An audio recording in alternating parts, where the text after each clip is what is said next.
There is no long intro. I'll just start this one. The Audi Quattro, Lancia 037 and the Peugeot 205 T16, some of the most iconic names in rallying. Cars that pushed the limits of what was possible in a way that we haven't seen since. It was called Group B and is still held as the golden era of rallying.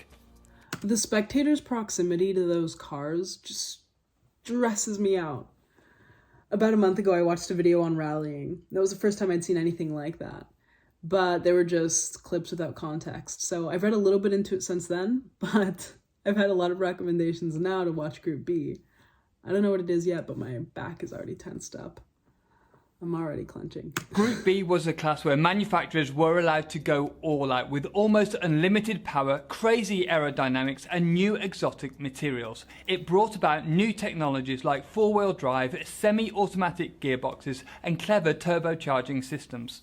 However, it was only for the bravest of drivers. The hugely powerful cars needed a lot of manhandling to thread them through the tight, twisty stages, away from huge drops and dodging a sea of spectators. But how did this come about, and what can we learn from the crazy cars that won in the Group B era? Snow. Rallying went wild in the 80s. The FIA wanted to attract more manufacturers and so created a class that would give the designers pretty much free rein. No power limits, no regulations on boost, and whatever exotic materials you liked.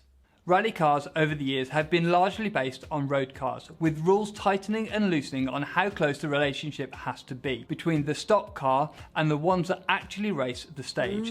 For example, Okay, yeah, that was something I'd asked last time. If rally cars were just street cars or road cars with better engines and roll cages and maybe better tires, seemed like they'd be necessary as well. But I didn't realize that they're literally taking a street car and stripping it down just to build it back up from that. Well, I guess that makes sense. in the Group A class, the manufacturers have to produce 5,000 road-going versions of the car before it is allowed to compete. In Group B, to lower the costs and interest manufacturers, they ruled that only 200 cars needed to be produced. Group B also allowed almost endless modifications to be made, meaning the rally cars were nothing like the road cars at all.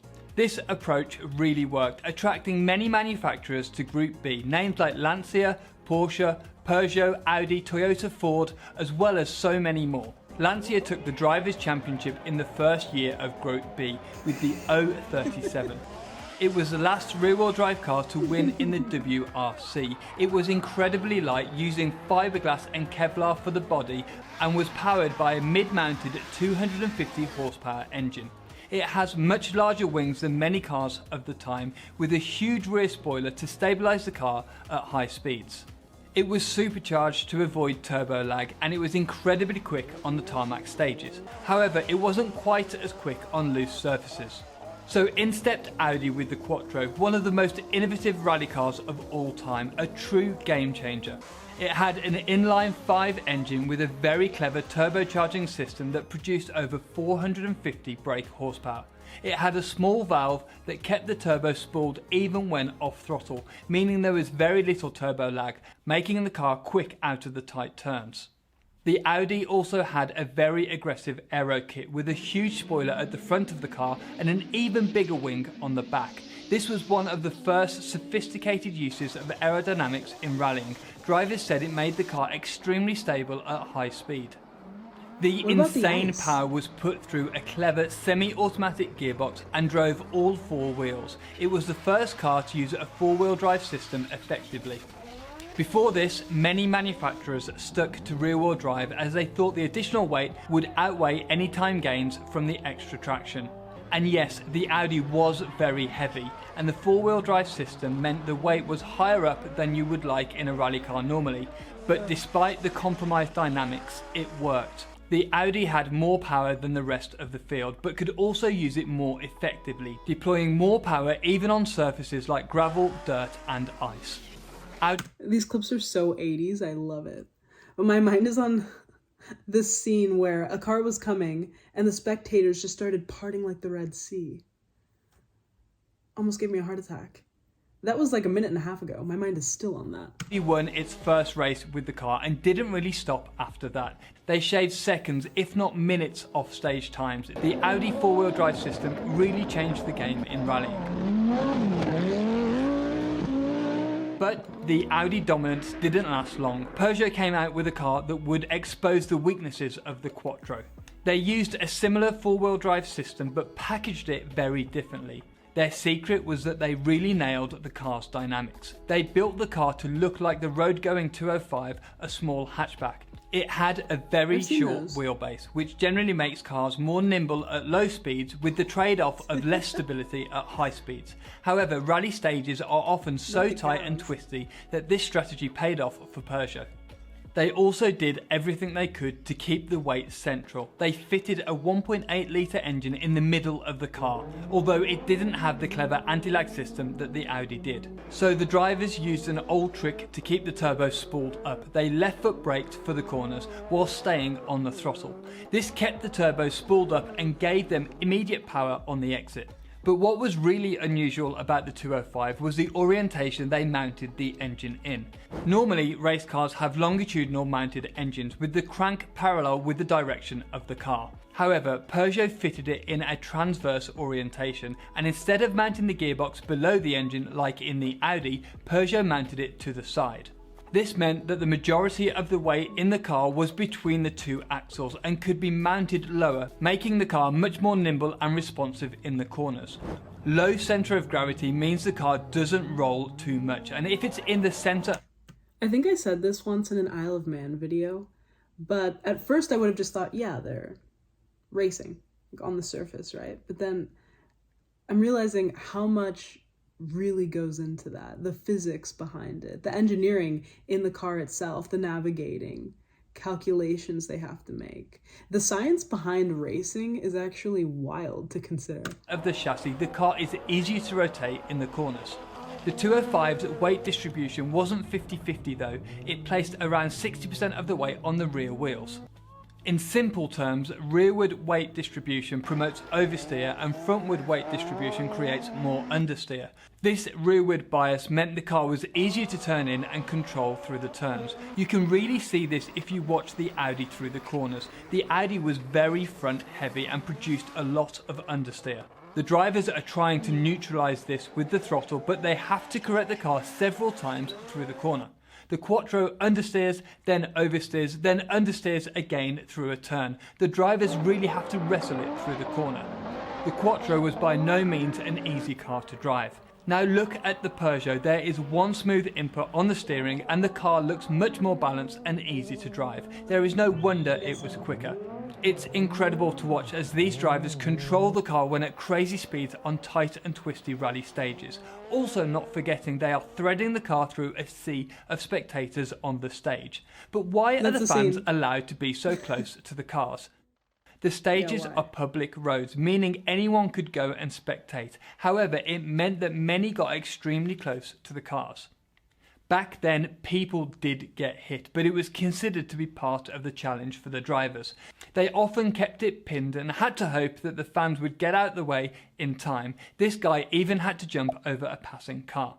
Many manufacturers understood that Peugeot's approach was the way to go, all producing smaller, short wheelbase cars with all the weight in the middle. MG created... So the course is called a stage, is that correct? Did the Metro with a distinctive boxy shape and a huge front wing, and the Renault 5 took a similar approach too. However, it was Lancia that did it the best. They finally scrapped rear-wheel drive after being uncompetitive all year, so they created the Lancia Delta S4, a short wheelbase four-wheel drive monster. Firstly, they developed an engine with a genius twin charging system. They fitted a supercharger to avoid the lag of the turbo, a bit like the Lancia 037. However, this created less power at high revs. As a supercharger is directly driven by the engine, it can provide boost at low revs, but saps more and more power as the revs climb. So what Lancia did was fit an additional turbocharger that would provide boost at high revs. So low-end boost was provided by the supercharger before cutting out and letting the turbo take over at higher revs. This meant the Delta S4 was amazingly powerful and had the grip to put it down onto the stage. It took many wins before eventually bringing the Group B era to a close. This era of rallying was amazing to watch. Incredibly fast cars and amazing drivers all pushing to the limits of what's possible. There were different winners every year and cars that looked remarkably different with incredible engineering. However, you can't ignore the fact that it was extremely dangerous. The cars were too powerful, difficult to drive, and not enough emphasis was put on the safety of drivers and spectators. The biggest issue was the minimum weight rule. Cars could weigh as little as 890 kilograms. So to be competitive, manufacturers would do anything they could to get this limit down. This created a breed of cars that were very fragile and not up to the job of protecting drivers in a crash. Many of the drivers explained that if this weight limit was higher, more strengthening could have been added to better protect the drivers in a crash. Several huge crashes happened. In Portugal, Santos crested a rise in his Ford RS200. He lost control and went off the course, horrifically injuring 31 spectators and killing 3. All the teams immediately pulled out of the rally and it left Group B hanging on by a thread. A few months later, the final blow came. Lancia's Henri Toivonen was the championship favourite when he lost control late in a fast turn. He was winning by a huge margin when he and his co-driver Sergio Cresto came flying off the road, heading down a steep hill. The impact ruptured the fuel tank, spilling fuel over the red-hot turbocharger, sending the car up in flames. After the incident, it was barely recognisable as a car and both Henry and Sergio were killed in the crash. This led to many manufacturers pulling out and the FIA ended the Group B class the following year.